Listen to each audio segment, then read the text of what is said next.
Continuing education knows that at the end, students want to graduate, and we can help them do that because we take the time to really listen to their needs and we understand all the different options that are available across the campus for them.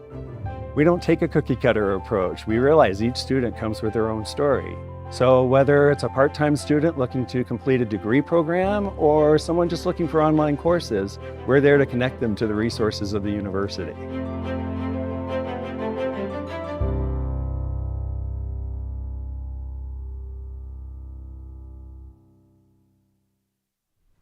Good morning, everybody. Welcome to today's CWA. I'm Kylie McKee. I'll be the moderator. I'm a CU graduate. I graduated in 2019 in International Affairs, and then I got my master's at University of Denver. I'm currently working at University of Denver for a research institute, and I'm happy to be back here moderating a panel. So today is Thursday, April 11th, 2024. It is 10:30 a.m., and this panel is 17998. Titled Democratic Backsliding, the Rise of Authoritarianism and Autocracy. Hopefully you're at the right panel. It's not gonna be all doom and gloom like apocalypse now, but it still will hopefully be some eye-opening for you all. So before we get started, the University of Colorado Boulder, Colorado's flagship university, honors and recognizes the many contributions of indigenous peoples in our state. CU Boulder acknowledges that it is located on the traditional territories and ancestral homelands of the Cheyenne, Arapaho, Ute, and many other Native American nations. Their forced removal from these territories has caused devastating and lasting impacts. While the University of Colorado Boulder can never undo or rectify the devastation wrought on indigenous peoples, we commit to improving and enhancing engagement with indigenous peoples and issues locally and globally. We will do this by recognizing and amplifying the voices of Indigenous CU Boulder students, staff, and faculty and their work, educating, conducting research, supporting student success, and integrating Indigenous knowledge, and consulting, engaging, and working with collaboratively with tribal nations to enhance our ability to provide access and culturally sensitive support and to recruit, retain, and graduate Native American students in a climate that is inclusive and respectful. One other thing I'd like to mention, as you've probably assumed from other panels, we are doing the Q&A through index cards, so if you have a question, just raise your hand. We have producers located around, and they will bring you a card. If you are a student, please notify that on the card. I will prioritize your questions first. And now I'd like to do a brief introduction of our panelists. For more information, you can find them on the CWA website. So to my direct left, we have Rachel Sigmund. She's an assistant professor of democratic government at the Joseph Corbell School of International Studies at University of Denver. She is also a project manager at Varieties of Democracy, also known as VDEM. It's a unique approach to measuring, conceptualizing, and visualizing democracy around the world. And I have the pleasure to work with her on a project as well at DU. To her left, we have Hadar Harris. She is an award-winning international human rights attorney who brings a comparative perspective across sectoral work. She's currently the interim director at PEN America, a nonprofit organization gearing towards protecting freedom of expression in the US and worldwide. And then to the left of her, we have John Hefferman, a good friend. He is the president of the Foundation for Systemic Change, an organization that provides flexible grant funding to support engagement projects that highlight ongoing economic, political, social, racial, and ethnic inequities. And he has over 30 years of experience in leadership roles across the international sphere. Joe Cirencioni last but not least. He is our national security analyst who's one of the top experts in the field who's dedicated his career towards nuclear nonproliferation, and he's also served as a president of the Plowshare Fund, a public grant-making foundation focused on nonproliferation and conflict resolution. He's also a fan favorite of CWA. This is probably his 6th+ CWA, and we're glad to have him back.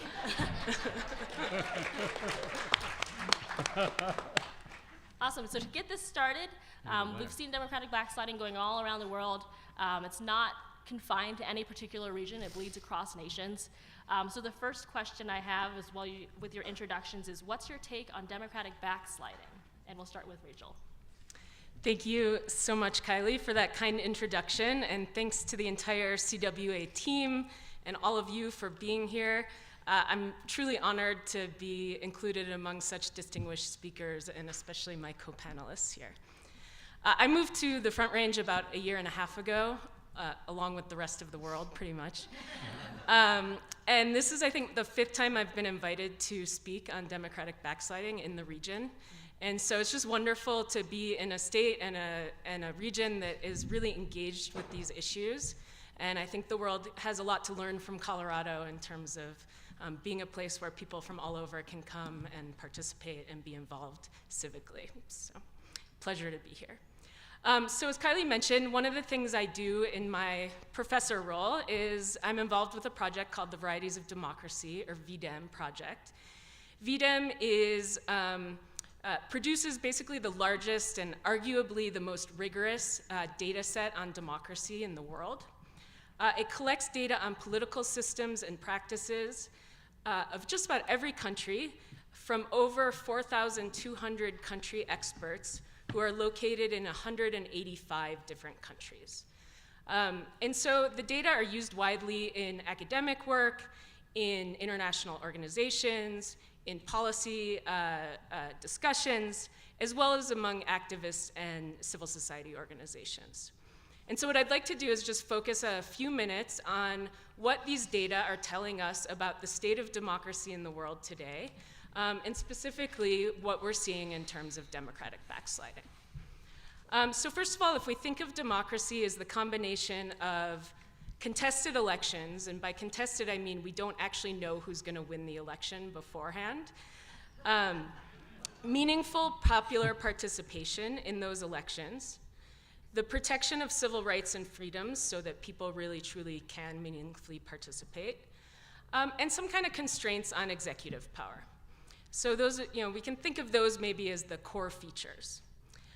So if we measure democracy along those lines, the global average democracy score across countries has declined by about 5% from its highest point ever in 2011 and 2012.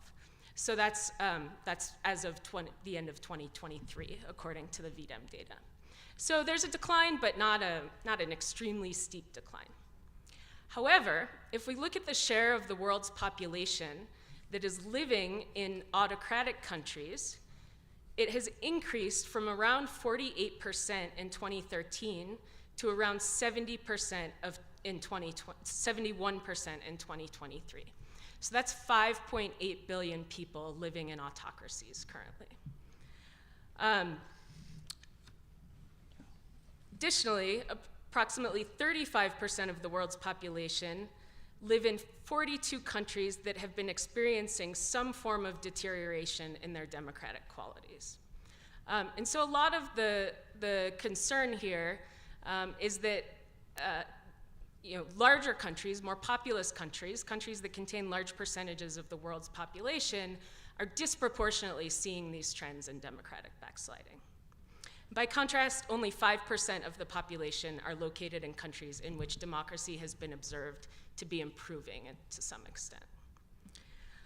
Okay, and so in terms of which democratic attributes at risk, the VDEM data collects data on something like 600 different attributes of democracy. Freedom of expression, and especially the media environment, has been the most under threat. We've seen the most decline in that area. We've also seen attacks on freedom of association and the environment for civil society activity. And more recently, we've seen more precipitous declines in the quality of elections. So that's all the bad news. Let me briefly conclude with some historical perspective that I think warrants a little bit more optimism. So first of all, the world is still way more democratic than it was 100 years ago. In the long sort of arc of history, way more people are living in societies where they do enjoy some rights and freedoms, they can participate in their governing systems, and where the rule of law is, at least to some extent, respected. If we look back in history at various periods of democratic backsliding since 1900, about half of the episodes of democratic backsliding over this long period of time were actually reversed or turned around. So there is evidence of democratic resilience, and we're learning more about these instances in which democracies maybe are under attack, are under threat, but then we see sort of a U-turn. And so part of that is that we're starting to understand what makes democracy more resilient, And that the most sort of important features that are coming out of those stories are strong and independent judicial institutions and really vigorous mobilization by the population and by civil society. So you can infer sort of what maybe needs to happen in the US or elsewhere in order to build a more sort of robust protection of democracy for the future. So I'll leave it there. I'm really excited to hear what my co-panelists have to say and to engage in this discussion. Thank you.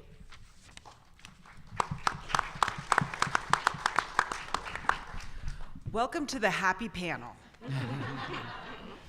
It is either heartening or it is frightening to see so many people in the audience for this session. But as Rachel said, you know, the level of engagement and the fact that people do want to hear and learn and understand what's happening in terms of democratic backsliding, both in this country and around the world, is important because the role that we each play in stemming that tide is incredibly important. So I also want to thank the organizers for inviting. This is an amazing conference. This is my first time here. This is my second day in, and I'm all in. You know, I am here, you know, I work currently with PEN America, which is an organization that works on freedom of expression and the intersection of literature and human rights. But I'm here on this panel as an international human rights attorney who has worked for many years about on issues of how to combine or to implement these ideas of human rights and how we understand and implement them here in the United States. So I'm going to spend a minute talking about democratic backsliding here in the United States, something that a few of you might be familiar with. You know, as we talk about democratic backsliding, the whole premise of that idea of backsliding kind of presupposes that democracy is already good or that we're solid in what democracy is. And I appreciate Rachel laying out a variety of factors that we can look to try to measure what democracy is as it functions, right? And there are lots of other measures as well that people have tried, whether it is Freedom House, whether it is VDEM, whether it is the World Justice Project and a variety of others who try to kind of measure indicators of the health of democracy and freedom in the world. All of them have kind of similar indicators, but many of them are different, and it speaks to the fact that democracy is different in different parts of the world. Our understanding of what rule of law is different in different parts of the world. So I just want to start by kind of saying that our democracy in the United States has never been well established or secure. We saw just a few years ago, and we see it very vibrantly today, in terms of how at risk our democracy actually is. And our democracy is built on that social contract that we all learned about in 9th grade, you know, US history or world philosophy or I don't remember what class it was, for God's sake. You know, it was 8th grade. Well, you were always ahead of things. So, you know, in terms of what a social contract is and how democracy actually is formed, understood, and integrated into our society. What we see is a fraying of that understanding, and active attacks and undermining of that agreement between people and government, and understanding, you know, and citizens' understanding of what their role in a democracy actually is. We can talk about that in a few minutes. We can talk about that as we understand kind of how to get out of where we are right now and how to better perfect the democracy that we hope to have in this country, or that many of us hope to have in this country. But I want to just give you a couple more, well, actually, I don't need to go through all of the different factors because Rachel kind of laid out a lot of them. Sorry. But no, it was great. But what I do want to point to is the fact that how many of you, well, no, because I've already kind of, you know, biased the group by saying, like, we don't have a perfect democracy. But I will tell you the World Justice Project, which is an organization that measures the health of rule of law around the world, has recently come out with their most recent numbers and assessments of 142 countries around the world. See, I would normally say, okay, how many of you think that the US is in the bottom 50%? And all of you would, raise your hand because I've just given you this information, but that's not true. Good news is we're not in the bottom 50%, but we're also not in the top 10. So the United States is overall ranked 28th out of 142 countries in terms of the health of our democracy and commitment to rule of law. And there are a number of different factors that include the 4 that Rachel laid out, and a few more in terms of peaceful transfer of power, in terms of accountability for government officials, in terms of those kinds of things that actually push our score down. We should be worried about that. We should be vigilant about that.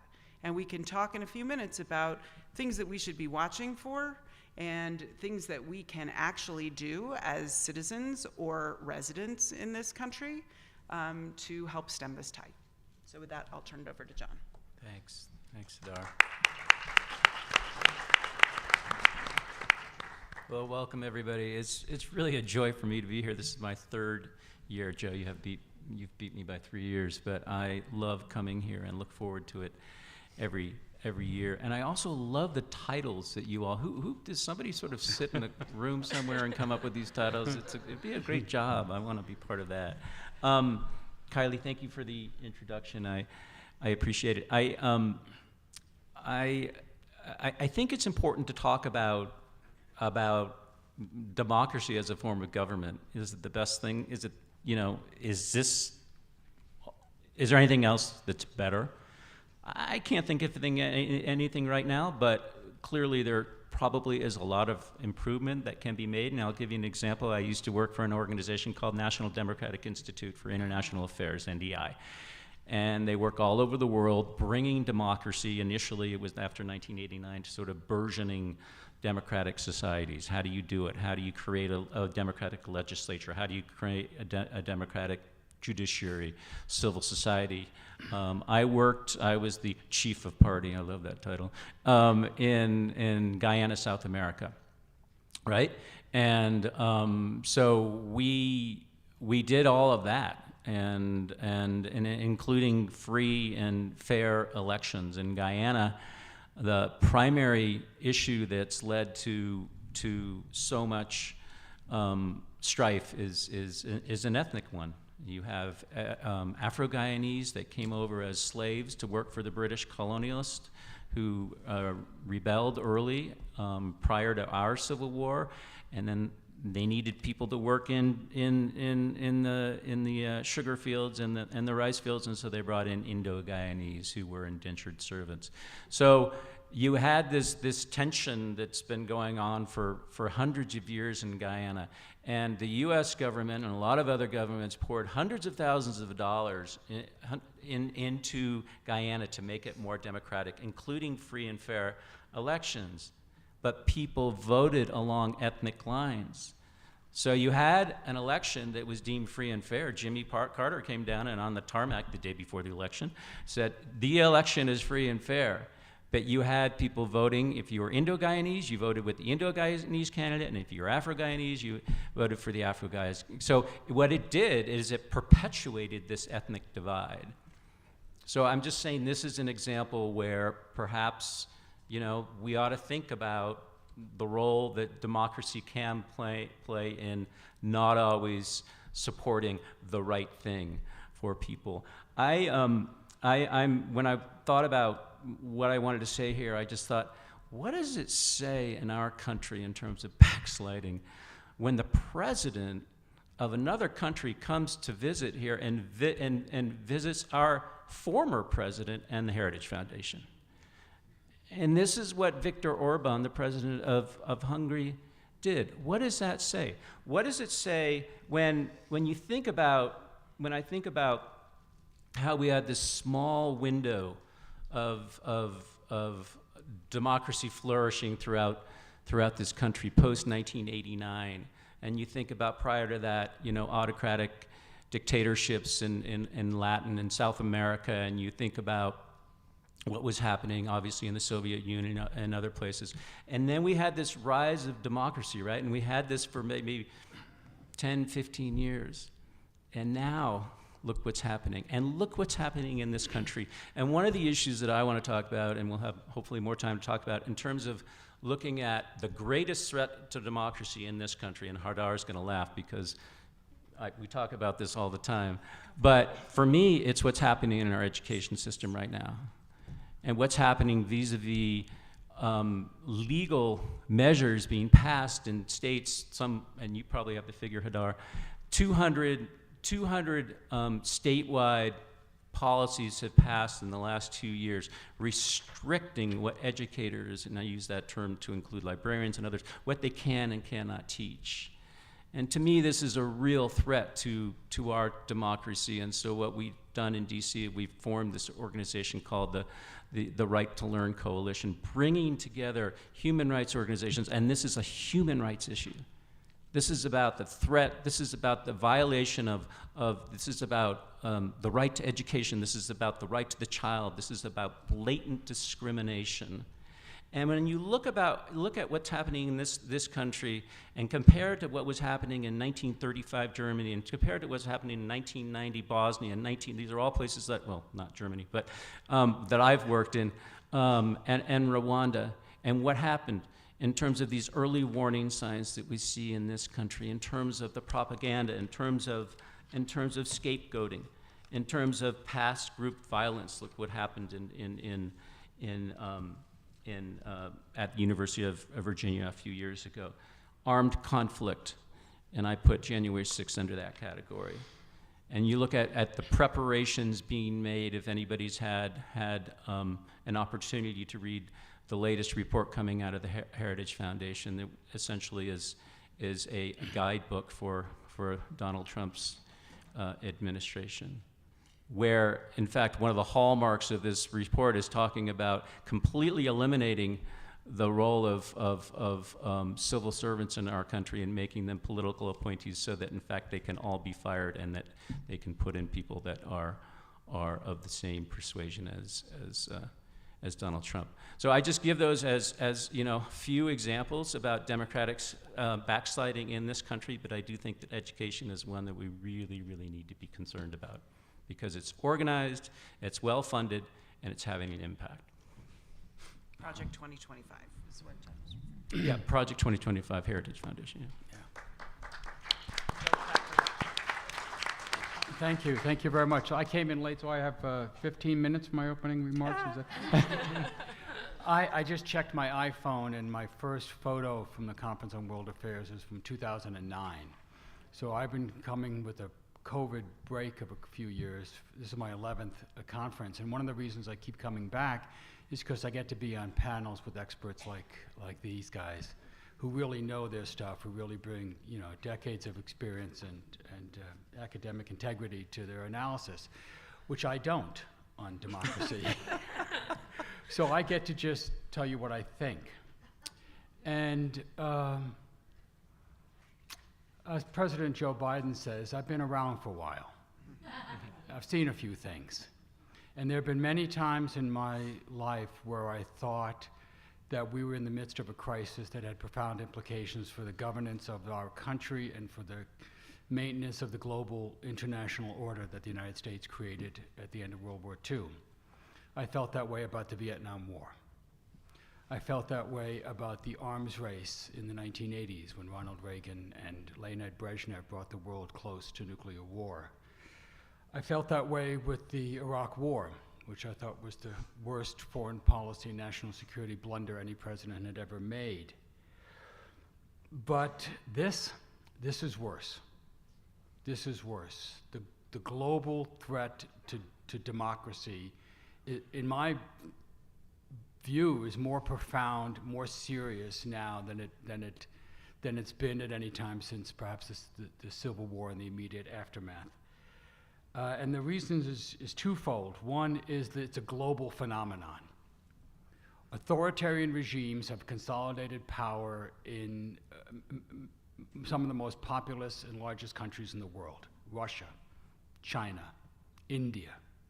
They are joined by autocratic leaders who are developing their own playbook in other countries like Hungary, or some of the Central American countries, or some of the South American countries that go back and forth on this.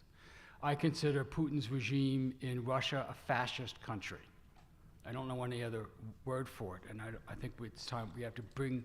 We haven't mentioned that word on the panel yet, but I think it's time to be talking about a rising threat of fascism similar to that we experienced in the 1930s, and that's because it's coupled with the other threat, which is we have in our own country a rising authoritarian, again, I would call it fascist movement growing inside our own country. This is not the first time we've seen these kinds of movements. The 1930s, the Nazi Party had major rallies at Madison Square Garden. There were authoritarian figures of various kinds that rose to power, threatened the established order, cooperated with the Nazi regime in Germany to try to overthrow American democracy. They failed. One of the reasons they failed is that they had never were able to emerge from sort of a third party or fringe status. This time, it's different. This time, the authoritarian movement has seized control of one of the two major parties in America. The Republican Party has become an authoritarian party. I wouldn't say the whole party is fascist, but there are certainly fascist elements in that party that have all the earmarks. Anybody who's read Timothy Snyder knows what I'm talking about, of the use of violence to obtain or keep power, the spread of disinformation, an hostility to democratic institutions, a refusal to recognize the results of elections. And what worries me most of all is that this authoritarian movement has been embraced by a significant sector of the capitalist class, by the people who run our industries, our economy, have enormous influence over our government. Maybe you've seen the recent New York Times article on how leading capitalists who rejected Donald Trump after January 6th have come back to him. Why have they come back to him? Because they favor reductions in their taxes, because they want less regulation, that they favor the policies that he's going to advance that they believe will increase their wealth. And maybe you've seen some of the reviews of a recent book out documenting the rise of Hitler in 1932, a critical period. For me, we're at 1932. We're at a period where the authoritarian leader has not yet consolidated power. Most people don't actually think that he can do this. Those people, like the leaders of these industries who have embraced Trump, think that they can control him, just as the German capitalists thought they could control Hitler, that they think the greater threat comes from the left, not from the right, that they can use Trump for their own purposes. They are fundamentally and dangerously wrong. And the reason is that this time Trump is not fooling around. He has a plan. This isn't 2016. This isn't January 6th. They have a plan. They have learned. If Trump is elected, like Hitler was elected, like Mussolini was elected, like Putin was elected, fascists rise to power through elections primarily. If he is elected, he is going to use the democratic system to dismantle the democratic system. It's clear he has a plan. There's two aspects to this. One, there are not going to be any guardrails. You remember how people felt when he was elected in 2016 and said, well, look, he's a sociopath suffering from malignant narcissism and has no government experience, but he's going to be surrounded by senior people who will protect us. And in some ways, they did. Most of those senior people now, by the way, completely reject Trump and warn against his reelection. But they are not going to be there in 2025. If he takes the oath of office in 2025, he's going to put sycophants in as Secretary of State, as Attorney General, as the Joint Chief, head of the Chairman of the Joint Chiefs of Staff. They are going to run from the top down They're going to put in positions of power people whose fundamental loyalty is not to the Constitution, no matter what they say when they take the oath of office, but is to the leader, to Donald Trump. But it's worse than that. Project 2025 should become essential reading for everybody in this room. Just look it up. This is a 1,000-page document that details how they're going to dismantle the democratic system in America. They're going to fire civil servants. They're going to make sure that the regulatory agencies that protect consumers, that apply for health and social health standards, safety standards, are eliminated. They're going to purge the government and replace them with apparatchiks. Where did they get this idea? Viktor Orban. That's what he did. Adolf Hitler. That's what he did. It's not hyperbole to compare what they're doing now to what Hitler did in 1932. That's the kind of way we have to start thinking about this, and why this election, no kidding, is the most important election of our time. If we don't defeat Donald Trump, we may never have another election in this country again, at least not a contested election. Thank you.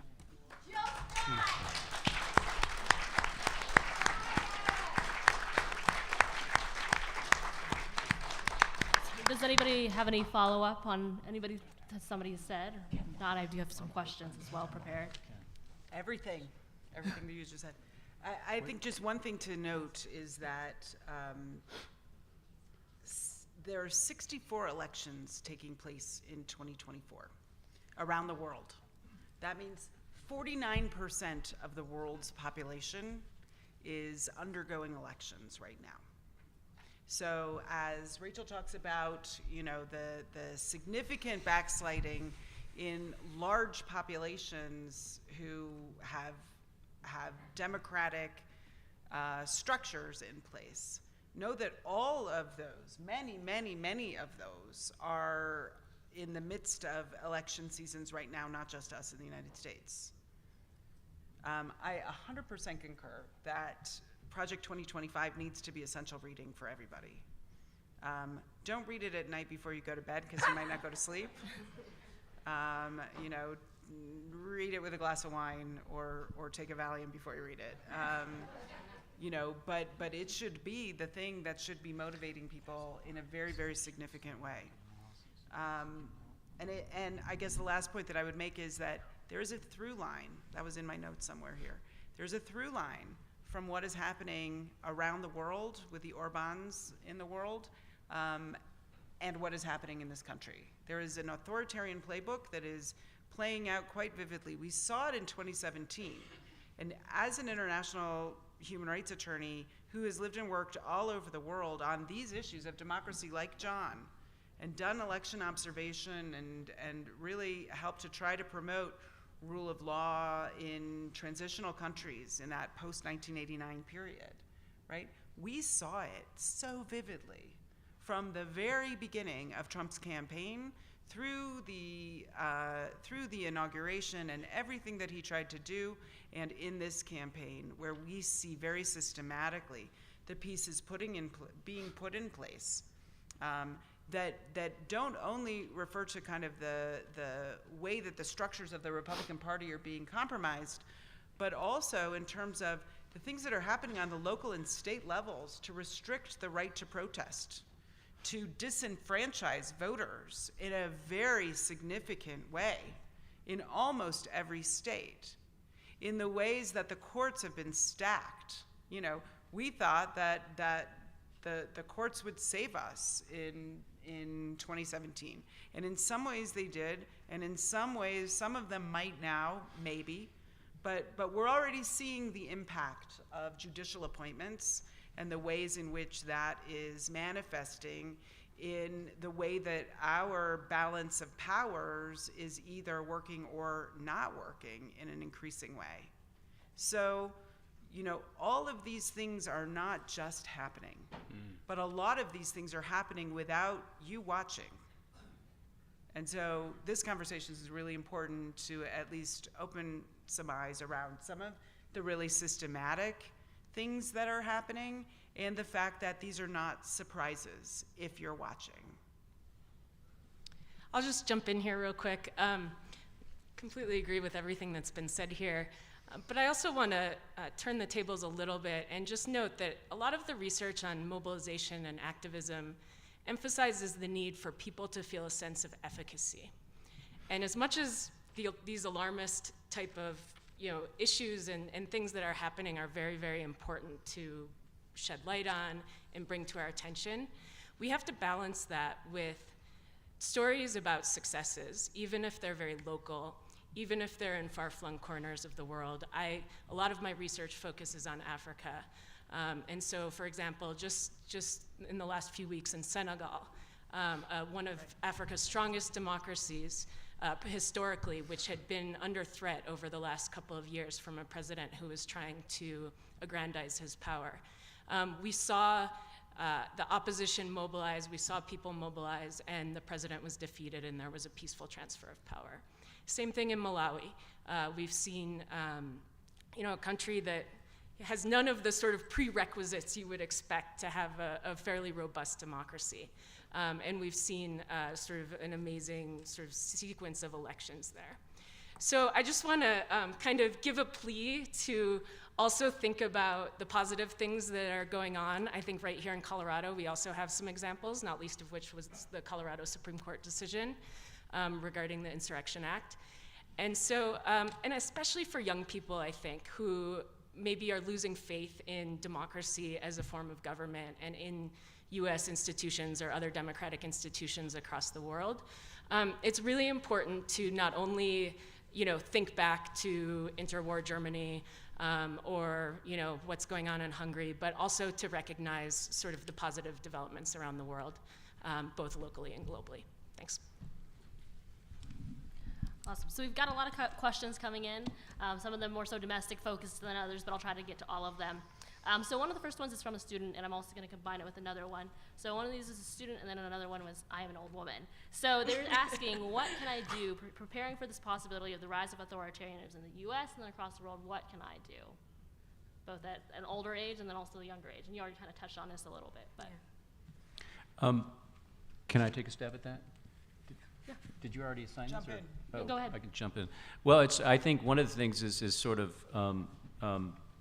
reiterating what Rachel said, is there are a lot of organizations right now, civil society, small organizations and communities throughout the country that are, again, I've been focused on backsliding of education writ large and how there's a real concerted effort by the right to enter into communities and school boards and figure out who's going to run that will support groups like Moms for Liberty and others that are opposed to, I think, a lot of the things that are really, really important for kids to learn, just not critical race theory but just critical thinking writ large, and all of that's on the chopping block. But there are a lot of organizations that are we don't hear about them, but even in Florida, that, and Hadar can probably speak to this because Penn has an operation in Florida that is, in the business of highlighting those small organizations that are getting these tiny wins that will help. And I think it's helpful for young people to realize that there are those people and organizations that are having an impact out there. It's hard when you're against, the media that just focuses on the laws that are being passed in places like Florida and other places, but I think to herald those successes is very important. Can I just, Go ahead. real quick, I began my life, my career, I guess, as a community organizer. So I believe that movements are built block by block. And in an age where we're all connected to the internet and can all do a social media response to something that the president says, we tend to forget that. So you want to know what you can do? Give your money to people who are running against this authoritarian threat. Give your money to candidates who are advancing the cause that you believe in. Give your time to local organizations that are working on this. This is how the right has built their movement in this country. They've been doing it school board by school board, right? So we got to fight them school board by school, city council by city council. This is where we have to put our time, put our energy, put our creative thinking to work. It's local, and then it becomes national. Yes. So, we need to feel the impact, and we need to feel the successes. We need to feel that on the most base level, right? And we need to be vigilant in our local communities, right? Yesterday, I talked about book bans. Yesterday, we talked about educational gag orders and censorship and intimidation bills, something that John and I like to talk about a lot, too much. But and then last night, I got a message about a really terrible school board candidate in Montgomery County, Maryland. What? Yeah, really, truly. That's me. That's you. You're the candidate? No, that's my company. That was not your name. That was not your name. Sorry, Joe's out of town. No, I'm in Montgomery County. So Montgomery tell County. me. So A, I can't wait to have coffee with you when we get home. And B, yes, a really reactionary candidate who is running for the school board, who homeschools her 6 children, has a kind of fanatic agenda, and She won. because nobody, no, the election's coming up in a few weeks, and because nobody pays attention to school boards, there's mobilization now around the bluest of blue, Yes. Montgomery County, Maryland's school board race. But you know what? Mobilizing around the school board race also means mobilizing around other things. Just like, when there are lots of news coverage around how abortion bans may mobilize people in the general election, right? Because of consternation around limitations on the right to abortion. What's this going to mean in Arizona as this ruling comes out the other day? All of that is big enough here, right? But if you have a kid that's going to college, boy or girl, and you're thinking about where they're going to go to college, and it's actually important to you that there is a right to contraception and a right to abortion, suddenly these big issues are actually very personal to you. And so, the organizers say that all politics are personal, or, all politics are local. Eleanor Roosevelt, in a very, very famous phrase that human rights folks like to quote to, is said, human rights begin in small places close to home. That is also true with political engagement. That is also true with organizing. So success on the most local level and engagement on the most local level is a first step. Give your money, but also give your time. Right? How many people wrote postcards to other districts to get the vote out, right? One of the problems is not just what's happening on the right, it's also disengagement from the left. It's also around young people who don't feel that elections actually, represent their views, and they're just not going to vote.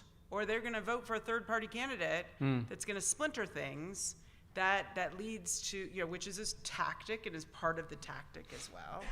That lead down a bad road. So the problem is not only on the right, it is also around engagement in the left. And then my third point would just be directing you to a study that a report that PEN America put out last week or the week before called Cracks in the Facade.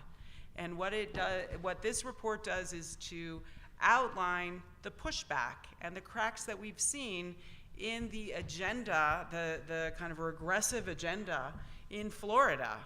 And what has happened since the Don't Say Gay parental rights in education law was adopted a couple of years ago.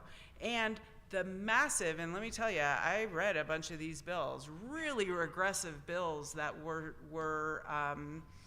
put forward in this last legislative period. In Florida, the good news or the bad news is that their legislature only meets for 8 weeks every year. So somehow that's good in that they don't have a lot of time. But some of the worst pieces of legislation that we thought because they have a Republican supermajority in Florida. Both houses of their legislature, plus their governor, are all Republicans. They were willing to ram through the parental rights in education law, the Don't Say Gay law. So we were like, what's going to happen now? Many of the worst pieces were not adopted because citizens mobilized, because people mobilized against them. There is power to do that, but only if the structures are still in place so that we can play fairly. When those structures are gamed, right, then the playing field shifts. And that's part of what we're seeing, but we're not there 100% yet, but it's something to stay very aware of and to learn the systems to fight back. That's what's happening on school board level, right? These folks are really savvy about all the different mechanisms about how you play the school board. And I'll say, I'm not, you know, I've learned a lot, but I'm not. And it's our job to learn the processes, the procedures, and how to actually engage. Is it like a severe breach of protocol if I answer the same question twice? Because I can't, John, I'll I yield can't to help you, 'cause I myself. wasn't gonna answer. I too was trained as a community organizer, and there's tremendous value in that, I think. And with that being said, there's tremendous value in creating change through grassroots organizing, and I'm by default making a movie that hopefully will be coming out in a couple months, and we're calling it American Agitator. And it's based on the story of Fred Ross, who trained me as an organizer, and he also mentored, not also, but mentored people like Cesar Chavez and Dolores Huerta and other people, and worked initially in the Dust Bowl camps in Southern California, and then worked in the Japanese American internment camps, and then worked in the Central Valley of California. And he created systemic change through organizing. It wasn't necessarily changing laws per se, but getting people together and having them vote. And so this film tells his story, but more importantly, it tells the story of all these people today who are standing on his shoulders and creating change through organizing. So I can't emphasize enough how important it is to convey to particularly young people who, and I'm on a panel tomorrow on TikTok, so if you want to hear me come bloviate about that tomorrow, I'm happy to do so. But considering how many people put so much value on social media, which can be very, very helpful in terms of organizing, but it can't be an excuse or a substitute for the actual process of knocking on doors and that grassroots organizing, which is, I think, the way to create that real systemic change that we need in this country and world. I'll just hop on there real quick. I also come from an organizing background, perhaps a little more recently, but so I actually it was in I got my start in the 2008 Obama campaign. So that's a lot more recently. But I actually worked with Marshall Gans and others who had been involved with great. So. But one thing I'll say is that one thing we know about polarization and sort of these kind of the idea that the U.S. and other countries are becoming increasingly more polarized is that people think that polarization is actually worse than it is. Yeah. So when we go about our day-to-day lives, interacting with people, organizing, knocking on doors, having conversations, we actually get along pretty well with people most of the time, and we have respect for each other, and we have interactions, and we have, we have sort of warm feelings toward whomever. But when we look at the news and we read what's going on, we start to get these, more sort of antagonistic types of attitudes and so forth. So I just want to really emphasize this point about interacting with people and getting out there and being, whether it's in a protest or knocking on doors or doing something, and not only doing this on social media where we tend to be surrounded by the people who only think like us. And I'd like to announce that Hadar is now running for school board in Montgomery County. Awesome. So to kind of take a little turn on the other side of the scope, there's a lot of questions asking, like Trump's fascism, and we obviously see this across the globe with Viktor Orban, Brazil's leader Bolsonaro, and also in Bulgaria. sorry, my Eastern Europe. So Lukashenko is in Putin's pocket. Belarus. So a lot of Belarus, thank you. Belarus, yeah. So he's been asked, a lot of questions are asking is like, why do they want to do this? Why do authoritarian leaders want to kind of like, take a turn against democracy? So I kind of phrase this into the question of like, what are the strategies we're seeing across these autocratic parties that are kind of, leading people to the cause in the sense. So it's like, why are millions of people still following these leaders? And why are these leaders, backing each other up across, the globe? We see this rise.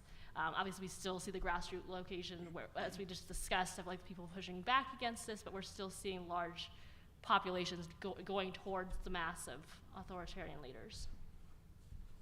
That one's coming to you. Yeah, I mean, do you remember that skit, It's Good to Be the King? No, nobody remembers that. Never mind. Okay. It was funny in my mind. Well, Do you want to go ahead, please. well, if you want to consistently give us hope, maybe you should follow me because I'm on the fear side of the equation. I think it sort of progressively goes this. So, I think there's a couple. Let's talk about the mass base for authoritarianism. I mean, again, I'm not an expert on this, so I can just tell you what I think, what I observe here. I think over the last 30 to 40 years, globalization has been a remarkable success. It has created historically unparalleled amounts of wealth in the world. The problem is that that wealth has not been evenly distributed. It's been siphoned off to, yes, the 1%. So there's a whole lot of people in this country and around the world who have been left behind, whose living standards are falling, not rising, and they are pissed. And their democratic governments have not delivered for them. There's a real problem here. It's economic. And so when an authoritarian leader presents himself as the answer, whether it's a Modi or an Orban or a Trump, they want the alternative.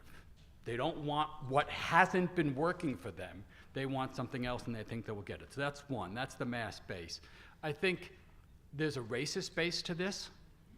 That one of the experiences in the world and in this country is the diversity of the population.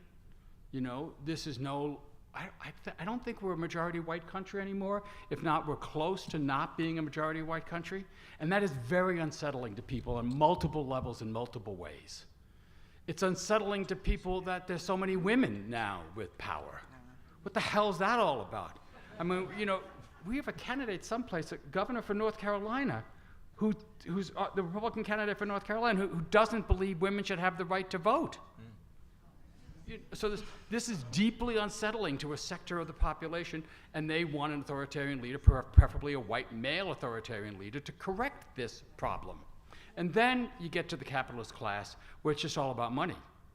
It's all about continuing to suck out as much money as possible from their enterprises. And you see the way our industries have been reorganized over the last 30 years to move from a stakeholder base where, I don't know about you, but I grew up in a town where the owner of the local factory lived a few blocks from where I lived. And my family did not own much of anything. I went to school with his son. We don't live in that country anymore. There's this huge gulf that's created, and part of it is the industry itself has moved from stakeholders where the industry, the business had a stake in the community, had a stake in the workers, labor unions were strong. We don't live in that world anymore. We live in a shareholder world, popularized in the 1980s by Jack Welch when he took over the greatest company then in America, General Electric, and sucked it dry. So the industry collapses, the business collapses, but the shareholders get rich. And they want to keep that going. And you can't keep that going in a democracy. You need to impose your will on the people to prevent labor unions from challenging you, to prevent environmental regulation. They don't want to take forever chemicals out of the water. That will suck up their profits. They want to get rid of these regulations that are standing between them and even greater wealth. And it's hard for us to understand how people with that much money can want even more. And we might think that's a disease, that's a mental illness. But there were 1,000 billionaires in this country, as President Biden pointed out in the State of the Union. And a whole bunch of them don't care about anything else except maintaining and growing their wealth. Well said. Are you joking? Hope? No. Yeah, I'm gonna give well, sorta, you know, kind of. I'm very comfortable in this fear side of the equation. See, I usually am the voice of doom, so I'm so happy to have somebody even worse than I am. This is highly you know? unusual. I was like, right, it's highly unusual. Hadar's the optimist here. Okay. Here's the optimism, right? Most people don't want that, Yes. right? We've seen the popular vote in this country. And we've seen the popular vote not lead to the president actually being reflective of the popular vote. We know most people in this country don't want the autocrats. But what do we do about that, right? Because, again, the rules and the structures in our country that are supposed to protect against that are being changed as we're not watching. Voters are being disenfranchised all through the South, but not only through the South. Also in very targeted electoral vote states, right? The right to protest is being diminished and is being shrunk. I think Plowshares did a lot of, no, yeah? Did you do right to protest stuff? No. No, never mind, somebody else did. Lots of other people have. But the right to protest is being constrained in preparation for November, right? The impact, we haven't said the words disinformation yet in this panel, but we should not underestimate the way that there is targeted disinformation that is encouraging people not to go out and vote, that is focused on our young people. And I will say, I was speaking to a real authority on both disinformation and kind of the spread of the ways that the technology platforms are kind of spreading information and news a few weeks ago, and she said to me, just as George Floyd was used as a wedge issue and so much disinformation was spread and targeted in certain communities in 2020, you should be watching the spread of disinformation about the Israel-Hamas war now, because that is being effectively used to disenfranchise and to demobilize young people in particular. That's not to say that young people are not very, very upset about what's happening. Everybody is and should be on a whole variety of different levels. But the way that disinformation is being used to target and to de-democratize our systems, I think, is really important to also notice. Like Rachel said, one of the first biggest indicators is around constraint of freedom of expression and the ways in which that's happening. So it's disinformation, it's also the elimination, not just the shrinking, but the elimination of local news outlets in this country, where people, again, going back full circle to our conversation about how local action is so important to organizing and feeling political success. When you don't have information about what's happening in your community, then you don't know that you need to do something about it, or you don't see what's really going on. So all of this is linked together.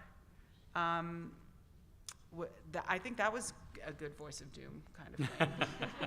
And the upside is to demand and support your local journalism outlets, including student journalists, to engage and know what's happening in your community, to watch and to push back against, as they have effectively done in Florida, against some of the most regressive legislation that is happening, also on the state level, also on the national level, but on the local level as well, and to question everything that you get across your news feed, because even things that you think might be legit might really not be. And so question what sources are coming, and to eliminate the clicktivism,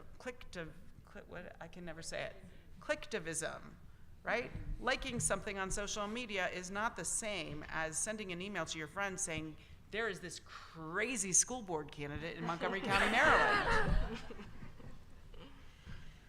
Yeah, it's about being a discerning consumer. and being Consumer of democracy. yeah, but also and in terms of and the only way that you're going to have a thriving democracy is by having a thriving press. And you know, I was the director of a part of the U.S. Holocaust Museum called the Committee on Conscience. When Elie Wiesel created the museum, he said a museum unresponsive to the future would violate the memory of the past. So he created the Committee on Conscience to focus on contemporary genocide. And my title was the Director of Genocide Prevention. You know, it's like, okay, thank you. How are you going to evaluate me this year? But a tall task, but nevertheless, we developed these early warning signs that we've seen over and over and over again, and certainly the use of propaganda is huge, and that's what, and we have so many more effective tools to convey that propaganda today, propaganda and misinformation. So I think it's so important to be that knowledgeable, discerning consumer of democracy, but also, you know, what leads to the destruction of. Come on, upside. I don't know how well I can do the hopey changey thing on this one. So I guess I'll just say, you know, in terms of, well, thinking about the U.S. or Hungary or, you know, any of the countries. Poland. Talk about Poland. Poland's not the one I know about. Oh, okay. I mean, I think in many ways, you know, we've always had undemocratic institutions, right? We've always had the Electoral College. We've always had the Senate, which, you know, gives completely uneven representation to the population. We've always had our, you know, Supreme Court come out of the Senate, which is, you know, the sort of fruit of the undemocratic tree, so to speak. So in some ways, you know, I think the institutional story maybe hasn't changed as much as we think it's changed. What's changed is the rise of these leaders who have been able to amass support. And I completely agree with, you know, the changes at the systemic level in terms of the concentration of economic power, you know, sort of the rapid globalization of capitalism and how that's played out, the technological changes which have given aspiring autocratic leaders more tools with which to pursue their autocratic agendas. And then the geopolitical changes as well, which I think Joe mentioned at the very beginning of the panel, give leaders, you know, supporters across the world, you know, give aspiring autocratic leaders the opportunity to ally with other leaders who can support them in their autocratic agendas. So, you know, unfortunately, these global level changes are very difficult to address in some ways. But I think it does speak to the importance of sort of renewing our international institutions and investing in, you know, new structures that can, to some extent, address these system level changes that are empowering autocratic leaders nationally and locally. Can I just add? I want to give you. I want to give you an upside. I want to give you positive, right? So Rachel mentioned Senegal, right? The strong-arm leader of Senegal, who came in as a Democrat, decided to delay the elections over and over again. The people mobilized. They pushed back. There was an election. The leader was overturned, and they conceded power. Remember that part, right? Mm-hmm. Very important. Now in Poland, just recently, Poland had an 8-year regime that was governed by the Law and Justice Party, which was an Orban-ish, like they consulted with Orban. It was the same story, very anti-LGBTQ, which seems to be a recurring theme in these autocratic governments and which we see very much happening here as well. And they, and women's rights were constrained. There was an almost complete ban on abortion or there was a complete ban on abortion, I think, in Poland. And so it was right after right after right that was being taken back in this very regressive government. They were voted out of power last year. Voted out of power, and a democratic, rules-abiding, internationalist, pro-West party came into power. Just the other day, they nominated an openly gay minister into their government, which after this 8 years is like wonderfully mind-blowing to see, right? Now, did the war in Ukraine have something to do with it? Probably, right? Because Poland has actually been a great refuge for Ukrainian refugees. But that pulled people closer to the West again. They also saw kind of what was happening in Ukraine. But the people took it back in their hands, and they voted out this autocratic government and reclaimed core values of democracy, Western values, and inclusiveness. And so I want to give you that, at least. Give you that and Senegal as a couple of examples of where it is possible. And so despite the fact that we do see democratic backsliding in a lot of places and in a lot of different ways, right? Democracy is not perfect. We have to reevaluate our social contract in a whole variety of different ways globally. And it's this year of democracy, or this year of election. It's not a year of democracy, it's a year of elections, where a lot of that's playing out. But we should be looking at what happened in Poland and looking in some other places as well to know that it's not impossible. And I'm glad we recorded this so that I can have a record of me being the hopeful one. So we have about 4 minutes left, so we all kind of touched, who's doom and gloom, who's more hopeful. So you all will have about 30 seconds or so just to kind of give your last statement on, after this discussion, do you still feel like your same perspective, that it's more doom and gloom, or with the upcoming elections and, knowing that people have the power at the bottom to change, the results in the hopeful manner? What do you see and hope for, or, kind of see the demise? Thank you. Like, Thank you. The last one. Right, I was gonna say exactly. the same. Joe, start with doom and gloom. I would say that fear is what should motivate us, and hope is what should guide us. That this is serious, folks. We're not kidding around here. This is not some political sloganeering. This is a phenomenon that's unfolding in front of us. And we have time. We have time to read the history. We can read the reviews of Timothy Ryback's book on the final rise of Hitler, to understand the thinking of the people that put him in power, how they thought they could control him, and look at it now with these eyes and see how. And the hope is that was what we see, that in election after election in this country over the last 5-6 years, the forces of good have prevailed over the forces of darkness. Even in a Democrat just won an election in deep red Alabama on the abortion issue over freedom of choice. And it's that kind of example that you got us, that we can do this.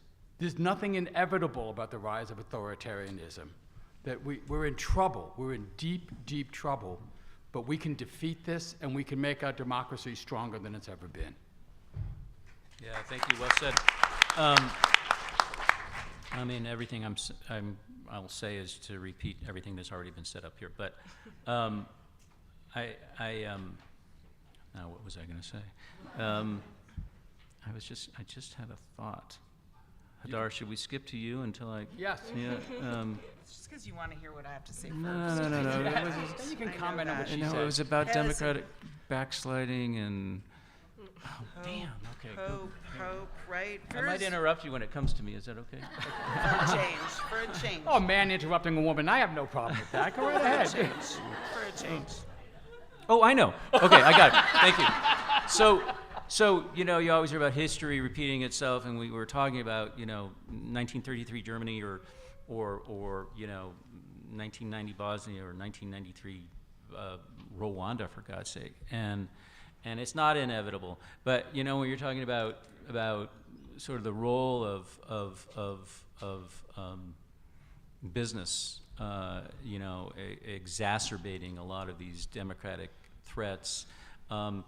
You think about what was happening in this country in the 1930s and early 40s in terms of the rise of fascism, and you think about the role that Henry Ford played. You think about the role that Charles Lindbergh played, our national hero. There was no greater hero than Charles Lindbergh, who was a Nazi anti-Semitic pig. And you think of the role of Philip Johnson. And Rachel Maddow, I don't know if you read this book she just wrote called Prequel, and it talks about the rise of fascism. That was quashed, right? That did not, and I don't know what the answer is, but it shows you that it can be done. And I think for me, you need to have these stories that give us hope writ large. Thank you. All right, you guys got each like 20 seconds each. Sorry. Okay, just one quick thing. We need a Republican Party. We need a Republican Party that is not captured by these autocrats. And so we've talked a lot about the Republican Party. I want to, both because I come from a nonpartisan organization and because I believe that these issues are nonpartisan, fundamentally. I want to make sure that we all agree that there needs to be a Republican Party that believes in democracy. I think the last thing that I would say is I have a lot of hope because all of you are going to leave this room and you're going to talk to your children, your grandchildren, your neighbors, and all of the people around you about the things that you can do and the steps that you can take, not through social media, but actually in person. Those postcards are important, but talking to your neighbors are even more important. And I'm very optimistic because Joe and I are going to together defeat the school board candidate in Montgomery County, Maryland. It's hard to follow that, but I just want to very briefly, there was this wonderful obituary of Alexei Navalny in The Economist, and it described Navalny's strategy against Putin as not having any fear, and that the reason why he was able to be so successful in attracting support and threatening Putin is because he went about everything just without any fear whatsoever. So I'll just leave that with the final words of, let's not be scared of this, let's just go out and do it. Thanks. All right. Thank you.